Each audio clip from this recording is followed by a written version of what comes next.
Students, मैं हूँ आपकी मेंटर गीता और आज की वीडियो में हम पढ़ने वाले हैं क्लास 9 का चैप्टर नंबर 12 स्टैटिस्टिक्स। तो स्टैटिस्टिक्स में क्या है, हमने इससे पहले क्लास 6, 7, 8 में पढ़ा था डाटा एंडलिंग। डाटा क्या होता है कि हम किसी भी चीज़ को एनालिसिस करते हैं, उसकी मतलब किसी भी चीज़ की इंफॉर्मेशन निकालते हैं, तो वो क्या होता है, डाटा होता है। इसमें स्टैटिस्टिक्स क्या है, statistics is the study of data, review, analysis and draw conclusion from data. यानी कि स्टैटिस्टिक्स क्या है, डाटा को कलेक्ट करना, डाटा से कंक्लूजन निकालना और उस कंक्लूजन से क्या करना है, हमने क्या किया, डाटा को ड्रॉ करना है। वो हमारी क्या कहलाती है, स्टैटिस्टिक्स कहलाती है। अब स्टैटिस्टिक्स में हम तीन चीज़ों से स्टैटिस्टिक्स का ये डाटा का यूज़ कौन करता है, डाटा का यूज़ मोस्टली कंपनीज में किया जाता है। जैसे कंपनीज को अपनी सेल्स के रिकॉर्ड्स रखने होते हैं या कुछ और, जैसे अपने सेल्स के रिकॉर्ड रख के वो पता चलता है कि उनकी सेल्स बढ़ रही है, घट रही है, कि उनके कस्टमर बढ़ रहे हैं, घट रही है। सब घर में भी अगर हम मान लीजिए घर का बजट मेंटेन कर रहे हैं कि हमारी इनकम इतनी है, हमने किस चीज़ पर कितना खर्च करा, उसके लिए भी हम क्या है, ग्राफ का यूज़ या डाटा का यूज़ करते हैं। तो चलिए अब हम इसमें स्टैटिस्टिक्स के डाटा के लिए हम कौन कौन सी चीज़ें यूज़ करेंगे, इसमें इस वाले चैप्टर में हम पढ़ने वाले हैं। पहला पढ़ेंगे बार ग्राफ, फिर पढ़ेंगे हम हिस्टोग्राम और उसके बाद पढ़ेंगे हम फ्रीक्वेंसी पॉलीगन। तो अब ये तीनों चीज़ बार ग्राफ, हिस्टोग्राम और फ्रीक्वेंसी पॉलीगन कब यूज़ किए जाते हैं या कब बनाए जाते हैं, नेक्स्ट हम इसको पढ़ेंगे। तो मैं अब आपको इसको एक्सप्लेन करूँगी कि बार ग्राफ कब बनता है, हिस्टोग्राम कब बनता है और फ्रीक्वेंसी पॉलीगन कब बनाया जाता है। तो चलिए अब मैं इसको एक एक करके आपको क्या करती हूँ, एक्सप्लेन करती हूँ। चलिए अब हम एक्सप्लेन करेंगे बार ग्राफ को। तो बार ग्राफ कब बनाया जाता है, बार ग्राफ जब बनाया जाता है जब आपको किसी चीज़ की एग्जैक्ट वैल्यू दी हो। जैसे आपको ये चार्ट बनाकर दिया है, डाटा दिया, और ये डाटा क्या है, एक फैमिली है, उसकी कुछ इनकम है, फैमिली की इनकम के बाद जो उसका खर्चा हुआ है, किस किस चीज़ पर कितना खर्चा होता है, और खर्चा उसको किस पे दिया है, थाउजेंड्स में दिया है। तो जो खर्चा हुआ है कि उसने किस आइटम पे कितनी चीज़ पे क्या खर्चा किया है वो आपको दिया हुआ है। जैसे ग्रोसरी पे उसने 4000 खर्च किया है, फैमिली का खर्चा है, रेंट 5000 है, एजुकेशन पे उनका खर्चा 5000 है, मेडिसिन पे उनका खर्चा 2000 है, फ्यूल पे उनका खर्चा 2000 है, एंटरटेनमेंट पे कितना खर्चा है 1000 है, मिसलेनियस खर्चे और छोटे मोटे भी बहुत सारे खर्चे होते हैं जिनको लगाकर कितना खर्चा हो जाता है, उसका 2000 हो जाता है। ठीक है, तो अब हम इसको क्या करेंगे, बार ग्राफ में शो करेंगे। तो बार ग्राफ बनाने के लिए हम ये बनाएंगे, ये हमारा होता है एक्स एक्सिस और ये हमारा होता है वाई एक्सिस, ये होता है हमारा 0। अब हम इसमें देखेंगे कि हमें कितना चाहिए, हमारा स्टार्टिंग 1 है और एंडिंग 5 है, तो हम इसमें कितने कितने गैप रखेंगे, 1 का गैप रखेंगे। तो ये मेरा 1 2 3 4, थोड़ा बड़ा कर देते हैं,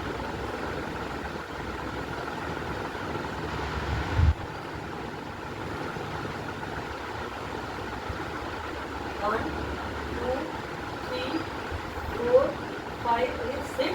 ठीक है, एक ऊपर तक देखेंगे। यहाँ पर आपका क्या आएगा, यहाँ पर आपका आएगा आइटम्स, वाई एक्सिस पे आपका आएगा आइटम्स और एक्स एक्सिस पे आपके क्या आएंगे, वाई एक्सिस पे आपका आएगा एक्सपेंडिचर,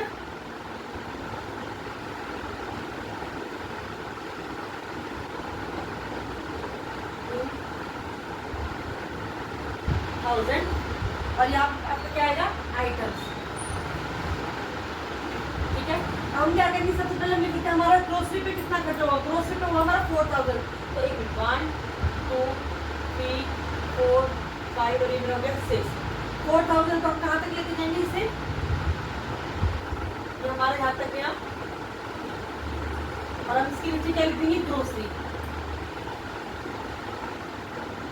ठीक है, उसके बाद रेंट में हमारा कितना खर्चा हो, 5000। आप स्केल से बनाना, ठीक है।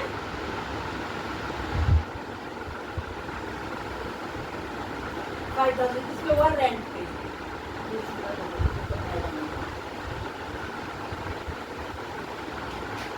रेंट। उसके बाद एजुकेशन, एजुकेशन पे कितना है, वो भी 5000, तो इक्वल ही रहेगा, ये नाम लिखेंगे एजुकेशन। एजुकेशन का बाद खर्चा उसका है मेडिसिन पे, तो ये मेडिसिन पे कितना खर्चा आया हमारा, 2000। तो ये में 1 2 ये यहाँ पर आएगा हमारा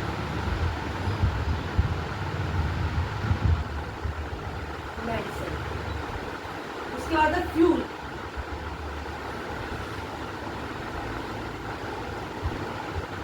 फ्यूल पे हमारा कितना खर्चा, 2000।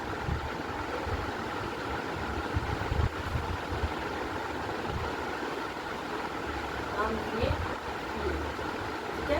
उसके बाद है एंटरटेनमेंट। एंटरटेनमेंट में हमारा कितना है 1।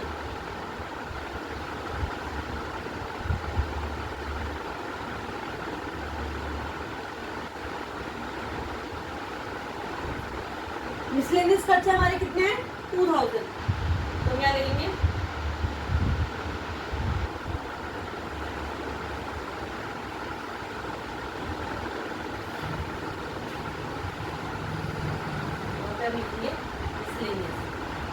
इस तरीके से हम बार ग्राफ को शो करते हैं। और आप इसको क्या कर सकते हैं, पेंसिल से शेयर कर सकते हैं। ये मैंने शेयर कर दिया।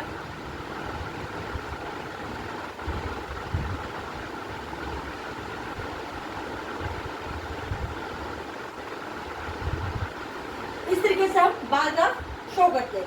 ये तो होगा हमारा बार ग्राफ। अब हम कुछ पढ़ेंगे हिस्टोग्राफ की। हिस्टोग्राम हम कब बनाते हैं। बार ग्राफ क्या होता है, जब हमें कोई भी इन्फॉर्मेशन, एक्यूरेट इन्फॉर्मेशन दी हो, कि जैसे मान लीजिए हम बच्चों की हाइट दी हुई हो, कि बच्चों की हाइट की किसी बच्चे की हाइट इतनी है, किसी बच्चे की हाइट इतनी, अगर हमें हाइट दिया तो हम उसके लिए बना सकते हैं। और अगर हमें सब कुछ एक्यूरेट दिया होगा तो हम क्या बनाएंगे, बार ग्राफ बनाएंगे। हिस्टोग्राम हम कब बनाते हैं, चलिए अब इसके बाद हम देखेंगे हिस्टोग्राम हम कब यूज करते हैं। हम समझेंगे हिस्टोग्राम के बारे में कि हिस्टोग्राम कब बनाया जाता है। देखिए हिस्टोग्राम का जो रिप्रेजेंटेशन होता है वो बिल्कुल बार ग्राफ की तरह ही होता है, उसी की तरफ से बार बनते हैं। लेकिन इसमें डिफरेंट क्या होता है, इसमें आपको क्लास इंटरवल दिया गया होता है। क्लास इंटरवल क्या होता है आप सोचेंगे, क्लास इंटरवल वो होता है जैसे आपको यहाँ पे वेट दिया है बच्चों का, स्टूडेंट्स का, इसमें केजी में दिया है, उसमें लिखा है 30.5 to 35.5। इसका मतलब ये है कि उसने इतने वेट दिया है कि जिनका वेट 30.5 से लेकर 35.5 तक के बीच का है, वो कितने बच्चे हैं, वो कितने बच्चे 9 बच्चे। तो उसमें क्या हो सकता है, किसी का वेट 30.5 हो सकता है, किसी का 32 हो सकता है, किसी का 33 भी हो सकता है, किसी का 33.5 हो सकता है, 4 हो सकता है। तो ये जो आपको इंटरवल दिया होता है इसको हम बोलते हैं क्लास इंटरवल। तो हम इसको किससे रिप्रेजेंट करते हैं, हम इसको रिप्रेजेंट करते हैं CI से, क्लास इंटरवल, ठीक है। अब जैसे 30.5 to 35.5 के बीच की जो वेट है उसके बच्चे कितने हैं, 9 बच्चे उतने। उसके बाद क्या देखिए 35 और 31, यहाँ पे क्या है, कोई भी गैप नहीं है, 30.5 से शुरू हुआ है तो 35.5 से यहाँ पर शुरू कर रहे हैं। 35 से 40.5 तक केजी के कितने बच्चे हैं, 6 बच्चे हैं, जिसमें किसी का 36 भी हो सकता है, 37 भी हो सकता है, 35.5 भी हो सकता है, या 40 वेट भी हो सकता है। तो कितने बच्चे हैं, 6 बच्चे हैं। उसके बाद है यहाँ पे 40.5 से 45.5 के बीच के 42 भी हो सकता है, 43 भी हो सकता है, कितने बच्चे हैं, 15 बच्चे हैं, जिनका वेट किसके बीच में आता है, 40.5 से लेकर 45.5 केजी के बीच में आता है। उसके बाद 45.5 से लेकर 50.5 तक के बीच के वेट वाले, जैसे किसी का हो सकता है कि मान लीजिए 46 है, किसी का 48 भी हो सकता है, वो कितने बच्चे हैं, 3 बच्चे हैं। उसके बाद 50.5 केजी से लेकर 55.5 केजी तक के वेट के बच्चे कितने हैं, 1, जिसका कि मतलब एक ही बच्चा जिसका 50 और 55 के बीच में वेट है। उसके बाद 55.5 से लेकर 60.5 केजी तक के बीच का वेट कितने बच्चों का है, 2 बच्चों का, और उनका टोटल कितना आ गया, आपका 36 आ गया। अब हम इसे कैसे शो करते हैं, सेम वही बनेगा, एक्स एक्सिस और वाई एक्सिस। ये मेरा एक्स एक्सिस और वाई एक्सिस बन गया, ये मेरा हो गया वाई एक्सिस और ये मेरा हो गया एक्स एक्सिस।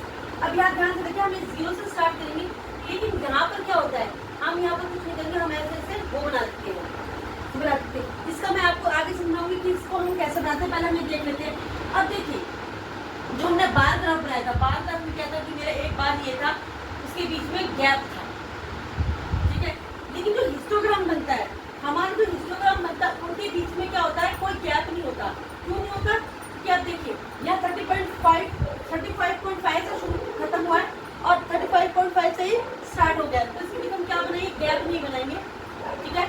अब हमारा जो वाई एक्सिस है, वाई एक्सिस में नंबर ऑफ स्टूडेंट्स आएगा, तो क्या लिखेंगे, नंबर ऑफ स्टूडेंट्स,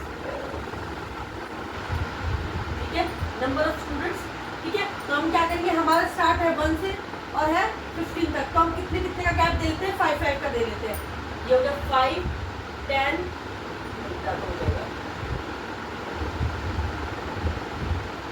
हम उसको 2 का ही गैप दे लेते हैं।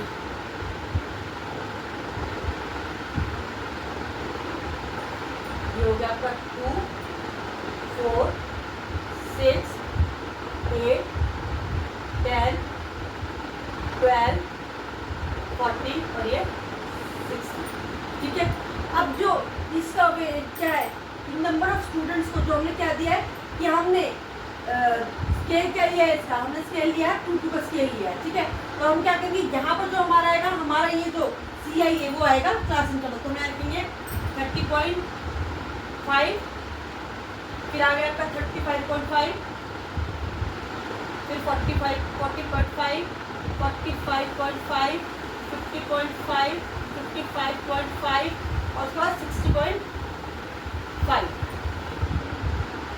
ठीक है। अब हम क्या करेंगे, अब 30.5 से लेके 35.5 तक के बच्चे कितने हैं, 9। तो मेरा ये यहाँ से लेके 9, अब देखिए 9 का आएगा मेरा 8 और 10, इसके लिए ये जो जगह हो गई ये हमारा हो गया 9, तो मेरे यहाँ तक आया 9 और ये मैं कहाँ तक ऐड करूँगी, ये 30.5 तक ऐड हो गया, ठीक है। इसके बाद देखिए हम इसमें क्या करेंगे, इसका कोई गैप नहीं होगा, और ये जो CI है इसको हम इसमें इसको 1 सेंटीमीटर का वो मानेंगे कि 30.5 और 35 के बीच का कितना गैप होगा, 1 सेंटीमीटर का, तो ये हो गया। अब मान लीजिए मेरा दूसरा है कि 35 से 45 केजी तक के बैठ के कितने बच्चे, 6 बच्चे, तो ये हो गया 30.5, कितने बच्चे, 6 बच्चे, तो ये मेरा आ गया यहाँ पे, मैं इसको इसके साथ एड करूँगी और कहाँ तक, फिर उसके बाद 40.5 से लेकर 45.5 तक बच्चे कितने, 15, तो ये आ गया मेरा 15 का आएगा 14 और 16 के बीच में, तो मेरा आ गया 16 मान लीजिए ये आ गया,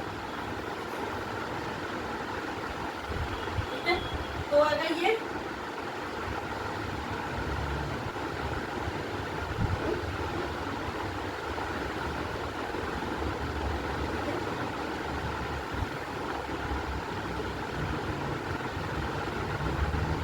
ये आ गया, उसके बाद है 45.5 से लेके 50.5 तक के बच्चे कितने हैं, 3 बच्चे हैं, तो 3 हमारा गया 2 और 4 के बीच में मेरा 3 आ गया ये। उसके बाद है 50.5 से लेके 55.5 तक के बच्चे कितने हैं, 1, तो हमारा आ गया 1 यहाँ 0 2 के बीच में, ये आ गया मेरा 1। उसके बाद है 55.5 से लेके 60.5 तक के बच्चे कितने हैं, 2, तो हम यहाँ करेंगे 2 हमारा आ गया यहाँ,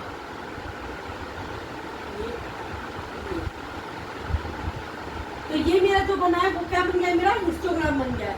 क्या बोलेंगे हम इसको, हिस्टोग्राम, और यहाँ पर हम क्या लिखेंगे, वेट इन केजी, वेट इन केजी। हिस्टोग्राम में क्या होता है, बार ग्राफ में हमारे बीच में बार के बीच में क्या होता है, गैप होता है, लेकिन हिस्टोग्राम में क्या होता है, हमारे जो बार्स होते हैं उनके बीच में कोई डिस्टेंस नहीं होता, क्योंकि उनकी क्लास इंटरवल दी होती है, जो कि हमें जो है उसके बीच में कोई गैप नहीं होता है, ठीक है। तो हम हिस्टोग्राम कैसे बनाते हैं, इस तरीके से हिस्टोग्राम बनाते हैं। ये जो अगर आप हिस्टोग्राम, पॉलीगन जो है फ्रीक्वेंसी पॉलीगन और बार ग्राफ को अच्छे से समझेंगे तो इसकी जो एक्सरसाइज है करने में वो बहुत आपको आसानी रहेगी। चलिए अब आप हिस्टोग्राम को समझेंगे, अब हम करेंगे इसका फ्रीक्वेंसी पॉलीगन। वो आखिरी चीज फ्रीक्वेंसी पॉलीगन को पढ़ेंगे। फ्रीक्वेंसी पॉलीगन क्या होता है, फ्रीक्वेंसी पॉलीगन एक तरीके का लाइन ग्राफ होता है जो हिस्टोग्राम की कंपैरिजन में किसी भी चीज डाटा के उतार चढ़ाव को, यानी कि उसमें कितनी बढ़ोतरी हो रही है, उसमें कितनी घटोतरी हो रही है, यानी कि कितना इंक्रीज हो रहा है या डिक्रीज हो रहा है, उसको हम इजीली शो कर सकते हैं या साफ तरीके से समझा सकते हैं। हम इसे 2 तरीके से बना सकते हैं, या तो हम हिस्टोग्राम की हेल्प से बना सकते हैं, यानी कि पहले हम हिस्टोग्राम बनाएं और फिर उसको लाइन ग्राफ से ऐड करें, या फिर हम इसे डायरेक्ट बना सकते हैं। अगर हम इसे डायरेक्ट बनाना है तो इसके लिए हमें क्लास इंटरवल दिया होता है और फ्रीक्वेंसी दी होती है, हमें क्या निकालना पड़ता है, पहले सबसे पहले क्लास मार्क निकालना पड़ता है।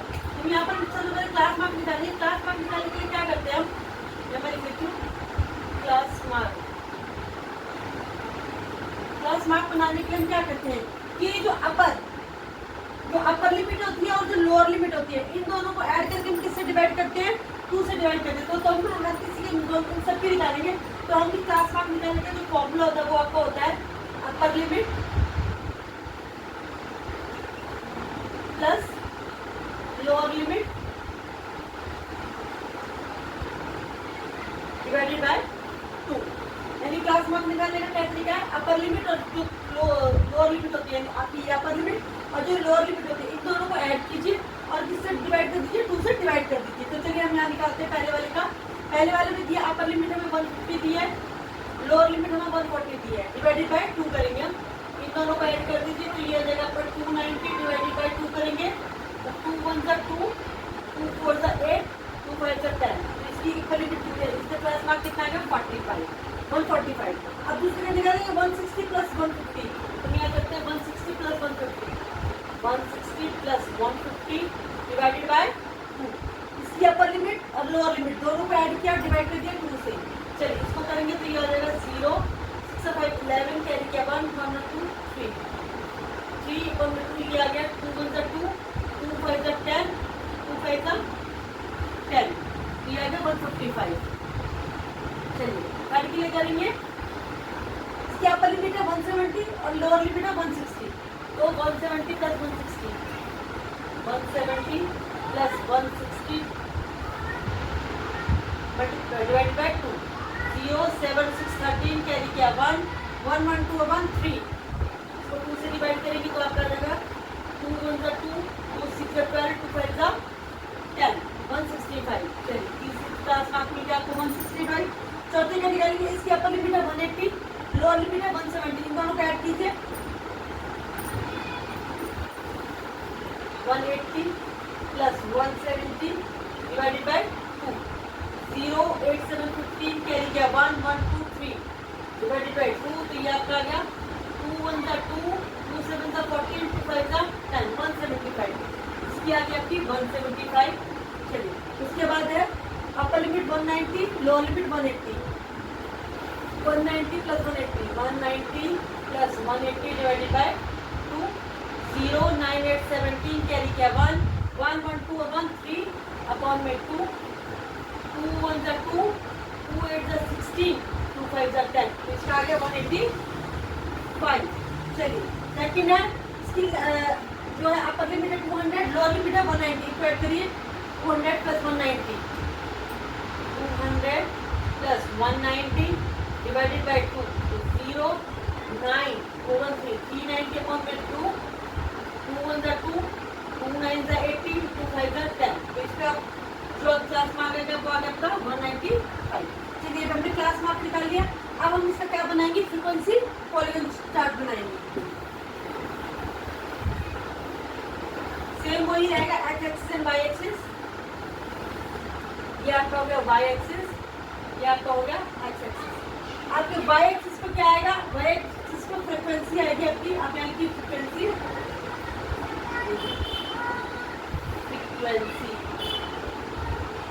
और यहाँ पे आपका क्या आएगा, क्लास मार्क,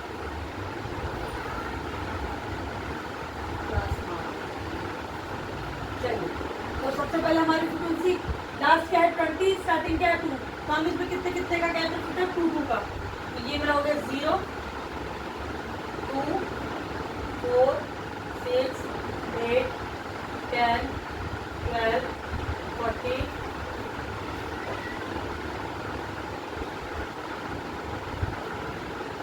आ गया आपका 16 18 और ये लास्ट में आ गया आपका 20।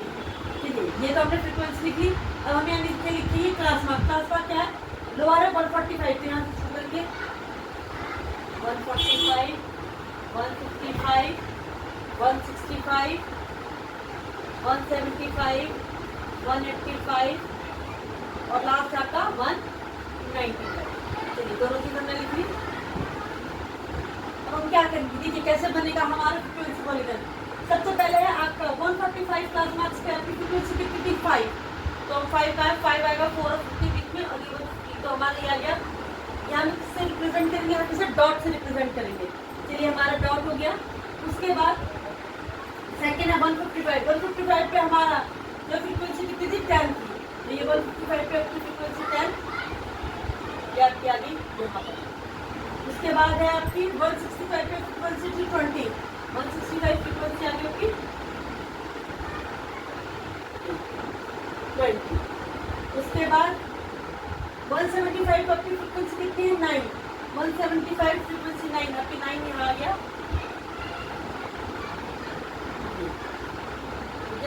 उसके बाद है 185 पे आपकी फ्रीक्वेंसी है 6, 185 पे फ्रीक्वेंसी 6 आपका आ गया और 185 आ गई। उसके बाद 195 पे आपकी फ्रीक्वेंसी क्या है 2, तो ये आपका 2 आ गया। अब देखिए अब हम क्या करेंगे, अब हम इन्हें प्लस ज्वाइन करेंगे, ठीक है। ज्वाइन करने के लिए हम कहाँ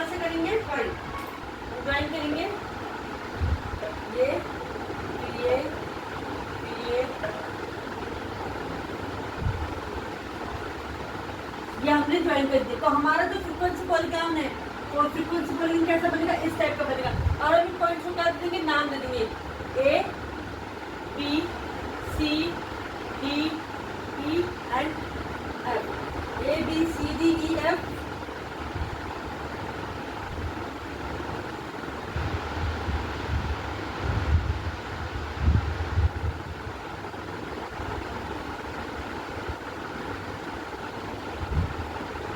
ए B C D E F और ये जी, और आ गया आपका एच। तो ये आपका जो है फ्रीक्वेंसी पॉलीगॉन बन गया है, जिसको आपको हिस्टोग्राम से शो करेंगे, क्योंकि इसमें हिस्टोग्राम से ज्यादा क्लियरली आपको डाटा जो है चेक कर सकते हैं कि आपकी जो है डाटा में इंक्रीमेंट हुई है, डिक्रीमेंट इंक्रीज हुई है, डिक्रीज है, किस फ्रीक्वेंसी से वो बढ़ा है और या किस फ्रीक्वेंसी से वो घटा है। और इसी तरीके से हम जितने भी क्वेश्चन आएंगे उसमें फ्रीक्वेंसी पॉलीगॉन बनाएंगे। तो चलिए इसी के साथ मैंने आपको ये तीनों अच्छे से समझा दिए हैं। हमारा इंट्रोडक्शन चैप्टर यहीं खत्म होता है। नेक्स्ट वीडियो में मैं मिलूंगी आपको आपकी एक्सरसाइज के साथ। तब तक के लिए अगर आपको मेरी वीडियो अच्छी लगती है तो इसे लाइक करें, शेयर करें, सब्सक्राइब करें तो बिल्कुल भी ना भूलें। Bye bye.